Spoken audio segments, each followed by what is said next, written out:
Well, hello, everyone. Thank you for being with us today.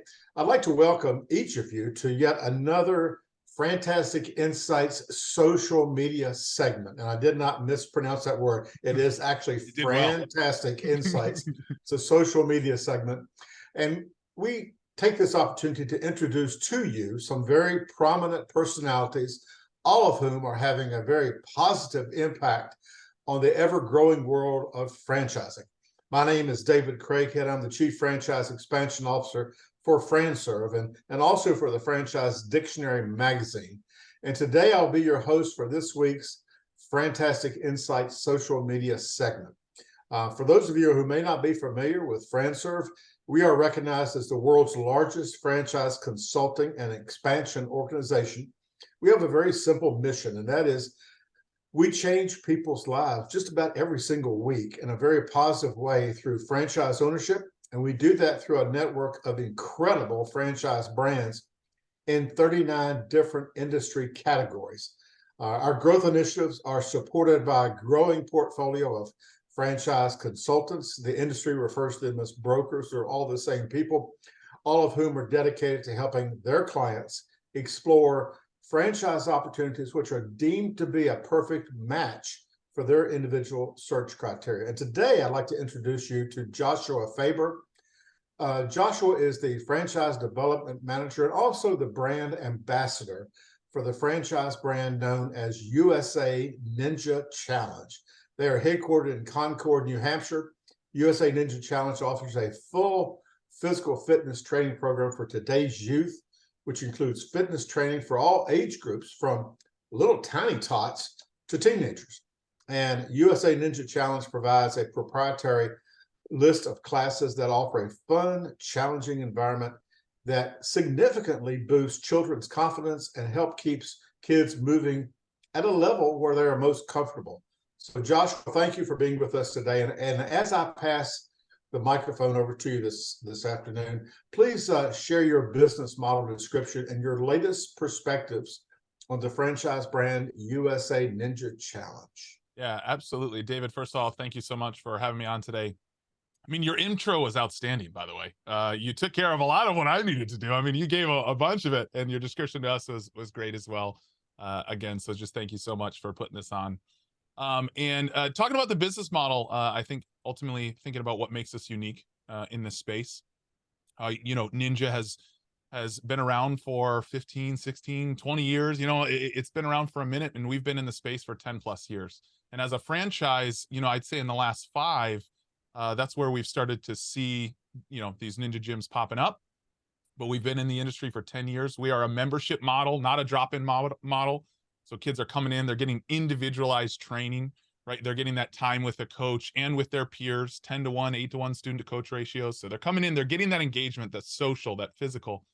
And then we're also, what makes us unique is our gyms are really successful because we're really intentional about not entering into 30, 40,000 square foot gyms. We enter into, I'd say the wheelhouse is 3 to 6,000 square foot locations, light industrial, flex spaces. So we have a lower overhead where it doesn't kind of sit on us and force us to make bad decisions, but light overhead. We have a membership model that gives us kind of understanding of where the revenues are going to be on our month to month, and our gyms go cash flow positive quick. Every single one of our locations, 26 currently open, every single one of them has gone cash flow positive in the first 3 months, and the last 4 that we've opened have gone cash flow positive in the first 2 weeks. So it's getting quicker and quicker.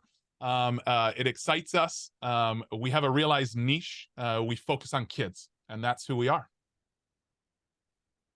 2 to 3 weeks cash flow positive. That's impressive. It is. And it's something that we're always trying to increase. So we opened our first gym 10 years ago, and then we entered the franchising space, I'd say coming up on a little over 5 years, might be close to 6 years. And we have seen it get faster and faster and faster. A lot of that comes down to the way that we market our marketing program. We have a 3 months before your doors even open. We have a marketing strategy that we integrate where we've had a gym go cash flow positive before the doors open. And then 3 months after, a whole initialized plan that helps our owners get involved and get focused in that community, talk to the right people in legislation in their area, in the schools, and get them on the mom and pop groups on Facebook. That's where it is too. That word of mouth, getting into that space so we can make a positive impact on the community. Very good. Most brands in our portfolio identify with a certain culture. What kind of culture would you say USA Ninja Challenge identifies with? Yeah, such a great question. I mean, ultimately, when I think of culture, and I think of the culture that USA Ninja Challenge, identifies with, it's that of community impact. It's that of give back. We want to be, you'll hear me say this probably multiple times today, but a business with a soul, and that's two pieces, two words in there, business and soul, right? So in one piece of that, it's running a business that is strong numbers. Like I said, cash flow positivity. Getting into those spaces is very strong. Our ROIs are 3, 4, 5 times the industry average in many of our locations. Strong EBITDA in all of those. Quick build out plans where we take care. There's so much support in our system, so the model is strong. So it's a great business, but then it's soul impact. At the end of the day, for us, our team is all about passionate people trying to make an impact for kids. And there's so many things kind of pushing back against our kids, making things more of a challenge. We look at the obesity rates, highest obesity rates in our nation's history for our kids. And so it's pushing back against that and creating avenues for our kids to get involved. And so what is that culture-wise? That is community, that is give back, and that is making a difference. It sounds like your culture could almost become your mission statement. Come on now. It absolutely could. That's a core down to our mission and vision. Mission for us is to provide athletes with a fun, challenging program that focuses on overcoming obstacles one at a time, to build confidence, self-esteem, and increased athleticism. Vision-wise for us, ultimately, what does that mean on the big picture? It's, we want to be the predominant program for children's all-around fitness in America. Excellent. And that's exactly what you're doing too. Yeah, thank you. So tell me, Joshua, what effects, if any, is the current economy having on your franchise? Doesn't sound like it's having any negative Yeah, effects. and I would argue it's not. But we always want to be prepared when it comes to that from a business standpoint. So what we know from our target market, in any type of recession, we know it's going to affect 10 to 15% of the population. And for us, that's something that we'd be aware of. So let's take worst case scenario. Worst case scenario, if it were to affect 10 to 15% of our population, every single one of our gyms would still be cash flow positive. Every single one of our gyms would still be in the green and still be doing fantastic when it comes to ROIs, EBITDA. That's something that we're really passionate about. Through COVID, we actually opened multiple gyms during COVID. We did not lose a single gym during COVID. And a lot of that is due to the team and due to the group of owners that came together. And, we worked together and said, hey, how can we provide things for our parents at home while we have to have the doors closed? Because there were mandatory times, right, where the doors had to be closed. So that's on the, if we were to go to worst case scenario, in which we're still successful. But the reality is, David, as you put it, U.S. fitness industry is at this point, $30+ billion industry. We have seen that grow year after year after year after year, and it's only growing more and more. And it makes sense because I think the U.S. is really recognizing there is an issue. There's an issue with obesity. I talked about it's the highest obesity rates in our kids. It's also the highest obesity rates in our adults right now. And so I think there's a pushback that we're seeing. The U.S. fitness industry is just one example of that, increasing. So we know that is improving year after year. And then ultimately, the thing that we find is when it comes to our families, it's obvious they care about their kids. You know what I mean? That's going to be the last thing that's going to go, because they want to make sure that their kids have a space to engage. They want to make sure their kids have a space to exercise and get that energy out. I mean, they're kids, come on, and with so many reports talking about when kids are getting exercise, they're getting better grades, all of these things, it's so important to have options for them. And the last little statistic I'll give you, we've seen over the last 5 to 10 years, about 40% drop in boys and girls playing traditional sports. And so again, these are conflicting, right? So there needs to be more things in the market for our kids and our parents with kids to get them engaged and get them moving. And I'll tell you what, if you step into any one of our locations across the United States, you will find kids moving. and they are moving a lot. And so much so that, you know, sometimes I like to just show up, sit back and watch, and you know, you see those faces, the intensity, the excitement, the joy, the laughter, and you know, the moments of challenge where they're, you know, maybe they fail at something, they're trying again, they're coming back. Something we're so passionate about. Okay. Speaking of passion, my goodness, your passion comes across loud. Thank you, David. We can Appreciate it. feel your passion in your Come on presentation. now. Come on. Now, as you describe your business model, which by the way, you're doing extremely well, Oh, thank you. are you forecasting any changes to your model in the next 3 to 5, 6 years? Yeah, so a couple things I would say are key to this. The first is, and I already talked about it, we're always trying to improve our model. I mean, that's how you succeed as a business. We want to make sure that, you know, we got a head start. 10 years ago, we opened a gym, and a lot of people are getting into this space now and making some of the decisions that we made 6 years ago, right? And we realized, hey, we want to go in this direction. And so with our niche, I think that's something, again, that separates us so greatly. When you look at the fitness space, we really have a strong recognition of niche, and we want to serve our audience well. And so that's at the core of who we are. And when it comes to that cash flow positivity, how can we make it quicker, right? From the model standpoint, how are the ways in which we can introduce marketing and new innovative ways that help us get to that cash flow positivity, you know, positive quicker? You know, I think of for our brokers and for our prospective owners coming in, if you can open a location, you just spent the last few months prepping and, you know, maybe making a life change, maybe stepping out of you know, a traditional job. You want to take control of your life, take control of your finances, create a space where you can bring your kids to work, and you open your, you know, your first business, and in let's just throw out a month. Even if it's a month, industry average of cash flow positivity is closer to a year, and let's say in a month you go cash flow positive. Yeah. Man, the weight, and again, we're so passionate about that. So continuing to improve the model so that we can make it a better investment for our owners, and a better space for our kids. And then the big one that I am so excited to share, in 2028, it is official as of last week. Ninja, the sport of ninja, is going to be an Olympic sport. Oh, It really? is official. It's going to be in the 2028 Olympics in LA. And No so kidding. what I say here is every single Olympic athlete has a beginning. They started as a kid, and where did they learn how to, you know, where did they learn how to play basketball? Where did they learn how to play soccer or do gymnastics or track and field? Where did they learn how to do ninja? And as the, you know, our goal is to be the predominant, you know, program for kids all around fitness. And right now, as far as the ninja sport, I believe we are that. Joshua, I promise you, I wasn't going to throw you any zingers, but Come on. I told you at the beginning, you can throw me some zingers. It's fun. That's what we do. Do you anticipate expanding the age groups that you're now working with from beyond the teenage years? Yeah. So with that type of question, right, there's so many things that go into it. And I talked about that realized niche.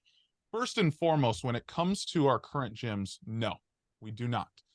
And we will not, because when you look at this space, there are so many gyms that try to do adults, they try to do kids, they try to do everything. And what ultimately happens is, and I could talk for a long time about this, but it introduces safety issues. It introduces model issues. It introduces equipment issues. There's so many pieces, insurance, that apply across different, you know, age brackets. And for us, if we were to introduce that, it would really affect our ability to make the best programming for kids. It really would. And our goal is to be that predominant children's all-around fitness option, right? And it's where our passion lies, David, at the end of the day. It's where my passion lies as an individual. I come from a ministry background. I'm a soccer and basketball coach as well, for high school, you know, youth, and that's just me, and everybody on our corporate side, and what you'll see in all our owners. It's a core piece of something that we all have. It's a passion for kids. So right now, David, you know, I can't predict the future. But what I can tell you is for our model, we know that our niche is 2 to 17. And now we did expand that a little bit. When we first started, it was 6 to 12, and we expanded it out into 2 to 17. We start programming now at 2.5, which is, by the way, if you ever get a chance to go to one of our gyms and see the 2.5-year-olds, it's a mama and me, papa and me course. So they're walking around. It is the best. It is so cute. But Yeah, for now, we're definitely 2 to 17. That's our niche, and we're going to stay with it. Very good. Thank you for letting me throw that zinger at you. I love it. Okay. One more zinger. What is the ratio between girls and boys in your classes? It's actually pretty level. When we first started, we definitely saw a little more boys, ratio wise, basically because it was new. And actually, something that we found is we would go into locations. Maybe there was a gymnastics gym real close, and a mom would pop in, drop the daughters off. They'd go over to gymnastics. The boys would come over to the USA Ninja Challenge. That's why traditionally we don't even really see some of those other children programs as competition, because we're all trying to make an impact. And if we can help a mom and dad of 4 have options for their kids, because kids have options, and maybe there are some soccer and some traditional sport players or some gymnastics or hockey players that got to get up early in the morning. We want them to have options. That's the key. And so when we first started, I would definitely say it was heavier on the boy side. But as the sport of ninja became more well known, as the space and our brand recognition kind of built throughout the our markets, we found that to level out, because now we're finding you go into the gymnastics gym, and maybe one of the daughters doesn't really want to go to that next level, right? So if you know anything about gymnastics, you're doing it for fun, you're doing it for a little fitness, and then there's a competitive step up where everything becomes perfection and you're fighting for this. And it's beautiful. It's a beautiful sport. But it's not for everybody. And so we found a lot of those daughters have moved over to the USA Ninja Challenge gym, and they get to come in and they get to be kids, David. Like, they get to run, they get to jump, they get to swing and climb and learn how to balance themselves. One of the first things we teach them to do is how to fall, and they're walking in, they're like, oh, and they just get to have a blast, and they get to be kids. And so we've really seen it level out, and those ratios kind of, even out. Good deal. No more zingers, okay? Hey, if another zinger comes out, throw them my way. Tell us a little bit about the design metrics of your territories. How do you create those? Yeah, absolutely. So the first and foremost, when it comes to our territories, and I think you could probably just imagine this from what I've talked about, who we are as a franchise. We have no desire for our gym owners to compete with each other. None at all. So first and foremost, we want to make sure that that's balanced throughout the markets that we go into. To do that, what we found the best way to do that is to use population, to use our demos, to really dive into those areas and look at the numbers. So, the population in the territory, we like to sit around maybe 100,000. We also like to look for that, 2.3, 2.4 and up people per household, right? That's a great number. If somebody comes to us and we look at the numbers and it's below 2 and we're seeing some ones, we actually had one owner come in, really liked an area, and we did the demo and found it was a retirement community. That's not where we want to go in. That's not where we want to be. So we assist when we can. But ultimately, what we're going to do with that territory is we're going to find that development market. We're going to find that location. We're going to put a pin down. We're going to get that demo for you, and we're going to put about 100,000 population circle around that area. Now, obviously, in dense markets, that might mean there's another gym, 30 minutes away. And we have locations like that. If you look in Texas, in Austin and Houston, we've got great development of markets out there. Sorry, the market has greatly developed. We've got multiple gyms in both those locations, and they're all being, they're all greatly successful. So we found a really good balance when it comes to territories. As our consultants and our brokers watch this recording, they're going to ask, what are the hot territories that you would really like for them to help you find good applicants for? What a great question here. So to talk about where we want to go, I'll talk about where we come from and where we've started. We started out here in the Northeast, up here in the corner. As we started to franchise, we kind of moved down the coast, and then, we've moved out west here. Our Florida markets are booming. Texas market is absolutely booming.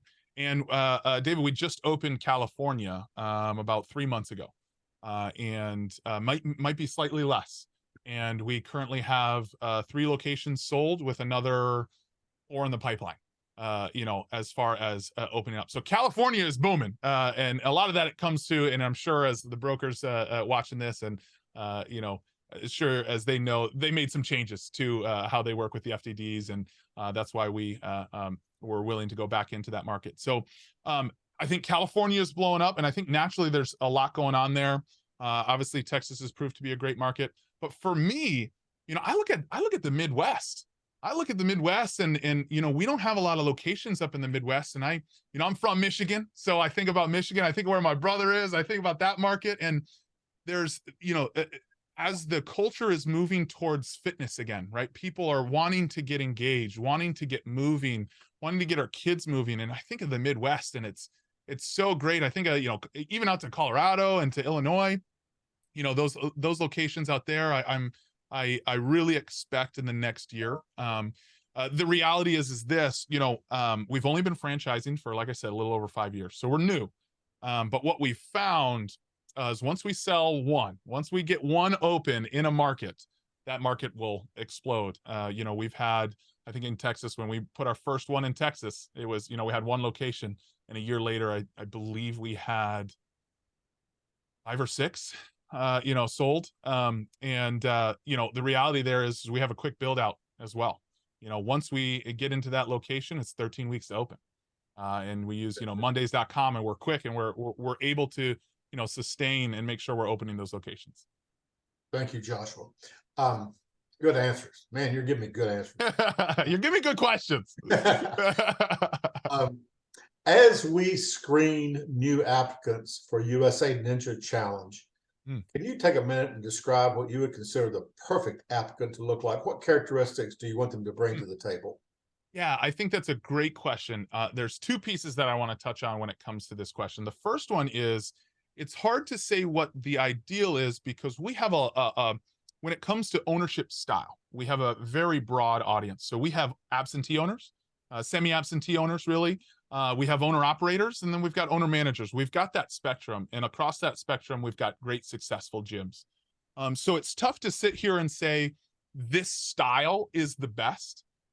There's positives and negatives to both, which again I could talk about for a long time. But brokers, if you're hearing this, you want the specifics on that, give me a call. But the reality is, for me, and this is the second piece, I think what is most important and is ideal for our owners, what I look for in owners that come to me, prospective owners that come to me, is, do they have a passion for kids? Do they want to make an impact?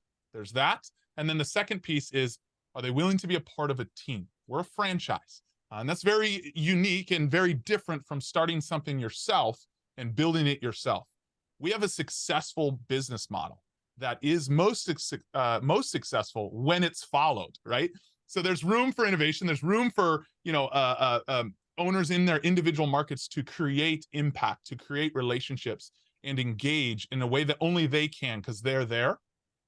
But the model is successful. So the requirement and the need for somebody that's willing to be a part of a team, but then ultimately, I'll come back to it, an owner, a businessman or woman, somebody that is making decisions that are, the bottom line is for the improvement of kids, improvement for our communities, improvement for our families. Very good.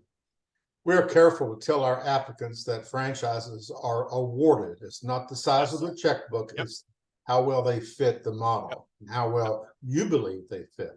Absolutely. So when we bring a client to you that you do accept, what time frame can they expect from signing of the franchise agreement to ribbon cutting? Yeah, absolutely. We're really intentional with that process. We want to get that moving. On the day we sign, basically that day or the next day, we're going to dive in, full demo, make sure we get that whole area. We talked about territories. We talked about dropping in that location. We're going to help our owners come in, get a commercial broker, find that location. First piece is the location, right? So we want to lock in. And a key piece with finding the location is patience. If we rush too quickly, like I talked about, what makes our model really efficient is we control our overhead. So efficiency, we move in, find the right location. Once we find that location, 13 weeks build out. Now, a little asterisk there. Sometimes, as I'm sure everybody who has dealt with different states knows, in different towns, there can be some pacing issues in which, you give something to the city and they take their sweet time getting it back. but that's all right. We'll trust that. But for us, it's 13 weeks. If all goes according to plan, which it normally does, 13 weeks. That's quite impressive. Yeah, I mean, we use Mondays.com. And so basically what will happen, it's a really great way. CJ from our team is really the quarterback. And what will happen is our owner and our team, our build out team, every Monday, they're getting a list of to-dos. Hey, this week you're going to work on this. You know, it's great for our team to keep track of multiple, right? When we're opening multiple spaces. But then as an owner, again, I like to picture myself in that space and go, oh man, okay, so I just invested. I just, put down, the franchise fee. I'm stepping into building out my location. And every Monday, every, a scheduled day here, I'm getting a list of things that I've got to do. And I know that as long as I follow that list, when I get to the end of that, my gym's open. My gym's going to be, and at the end of that, marketing's already going to be started. All of these things are going to be taken care of. And that comes back to the support, right? We're so intentional about providing support for our owners. We do have some owners that come in and have a large list of business experience owning, whether it be different franchises or locations or businesses. But we also have a lot of owners that are first time entrepreneurs. And that is something we're so passionate about. I think of Richard Knight, a co-founder, so passionate about helping entrepreneurs be successful. And a part of that is providing a red carpet for them to open their gym and getting them cash flow positive and getting them feeling what it's like to kind of own your own thing. And there's so many rewards that come with it. Okay. I'm down to the final two questions here. By the way, you're doing great. Thank you. Beyond the initial training of a new franchisee, what support system do you offer out in the field? Yeah, great question. So beyond, beyond that initial training, and I think of initial training, not just, hey, how do we, we're training them as coaches, we're training them as owners. We offer full 1 week training for ownership training and 1 week training for lead trainer certification for the lead trainer and the owner. A lot of times our owners will join in that, and it's a great opportunity. And our whole selling process, our whole, it's all educational. It's all about helping get our clients information. That's what we do, and create some relationship, get them information, see if is this a good decision for them, and help them make that decision in whatever way that is. If we can show them who we are, support them, and help them make the best decision that only they can make for their family, right? So there's support in the process to get there, and then there's support ongoing. So full support in the in the build out, full support in opening that gym. Like I said, we've got this 6 month program with split into two 3-month parts, where before the gym doors are even open, we're helping you with marketing, getting in onboarded. 3 months after onboarding, one of our team members will be at the gym on as the doors open. They're going to spend a week with you, help make sure we have everything there, the processes for your trainers, for everybody in the space. Then we come back at 6 months in, and we come back on interval periods after that. And then along the way, there's all of the support structures that we have built into our communication. So obviously we're all across the United States. So connecting over Zoom and connecting over different platforms for our lead trainers. We have spaces built out for our lead trainers so that there is a kind of a culture of creativity built. Our lead trainers are involved in different forums so that they can say, oh, hey, trainer over here in Texas, I just tried this new, plan here for my little kids. It worked really well, and parents kids really received it well. And then out in New Hampshire, they can see that, and they can make those changes. So creativity is built into that, and we assist there. And there's so many pieces when it comes to that. But then I think of just your day-to-day business. We have an analytics system that helps our owners, at a snapshot on a month-to-month basis, come in and say, hey, how are we performing? How are we performing? Are we in the top 25%? Are we in the median 50, bottom 25? And it's a great opportunity for at a glance, a business owner to say, where am I at and what do I need to work on? And B, it's the piece where we've been here for 10 years. We've got, 25, 26 open locations, another 25 on their way. We have a lot of experience. And so we can work with them and say, oh, it might be a retention issue. Well, here's some of the things that we've seen. Here's some of the things that we've seen in the past cause retention issues. And again, that's all support built into who we are and what our model is. So what I always say is if it's day one, call one with me, or 10 years, 20 years down the road, trying to keep your gym, performing at, the top of your industry, top of your market, we're there and we're with you and we're part of a team. Thank you, Josh. One final question. If there was one single takeaway from this interview today that you and I may not have touched on, but if there's one single topic that you'd want our viewers to know about your brand that you and I may have missed today, yeah, what would that be?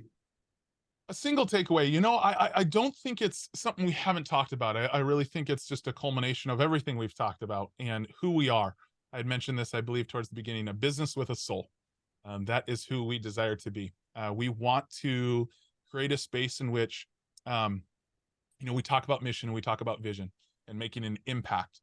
And what I always share with prospective owners and owners, there's all of these goals. There's all of these big picture, opportunities that we want to make an impact on. But you can't really do those if you don't run a good business. And so for us, business with a soul, run a great business, a strong model, always seeking to improve, always seeking to use technology, and helping our model get more efficient, helping our opening process get more efficient, whatever it may be, helping our education process, making sure that those gyms are running strong and making sure those numbers are strong, making improvements where there needs to be. Because when that's taken care of, when there's a strong business, growth and all of those things we love to talk about, that takes care of itself.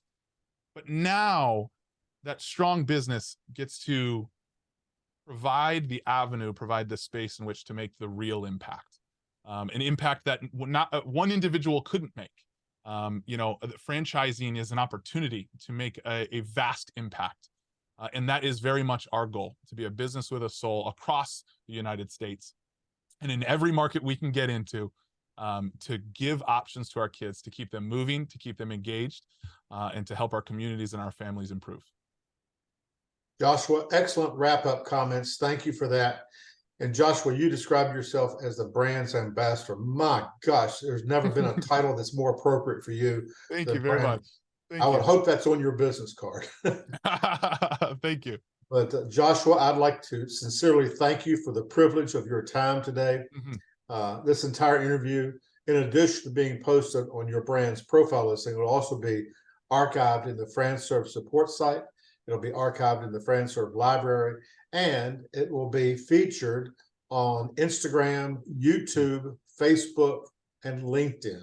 So we're gonna see you all over the place. So you're going to be well known. So thank you for an excellent presentation. Absolutely. And David, thank you so much. Thank you for having me on and asking me some great questions, a couple curveballs. That's what makes it fun, Yeah, the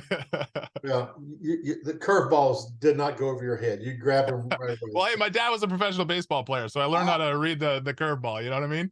Right. What was your dad's name? Walt Faber. He played back in 70s, way back. He was actually a left-handed starting pitcher. Played mostly Tigers and the Giants. Spent most of his career AA, AAA.